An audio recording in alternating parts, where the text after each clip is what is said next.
பொதுச் செயலாளர் பதவியை அடுத்து முதல்வர் பதவியை இலக்கு வைத்து காய் நகரத்தை கொண்டிருக்கிறார் சசிகலா. சசிகலா முதல்வர் ஆனாலும் 6 மாதங்களுக்குள் ஏதாவது ஒரு சட்டசபை தொகுதியில் போட்டியிட்டு எம்எல்ஏ ஆக வேண்டும். தொண்டர்கள் சசிகலா மீது ஏற்கனவே கடும் அதிருப்தியில் இருப்பதால் அது தேர்தலில் பாதிக்கும் என்று சசிகலா தரப்பு அஞ்சுகிறது.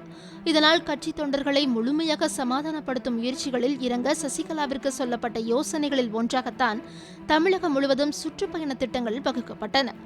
மாவட்ட வாரியாக சென்று ஏதாவது ஒரு இடத்தில் கட்சி தொண்டர்களையும் கீழ்மட்ட அளவில் உள்ள நிர்வாகிகளையும் சந்தித்து பேசி அவர்களை சமாதானப்படுத்தி 4 வார்த்தை நம்பிக்கையாக சொல்வதன் மூலம் அவர்களது எதிர்ப்புகளை குறைத்துக் கொள்வதோடு தன்னை பொதுச் செயலராகவும் ஏற்றுக்கொள்வார்கள் என்று திட்டமிட்டார்.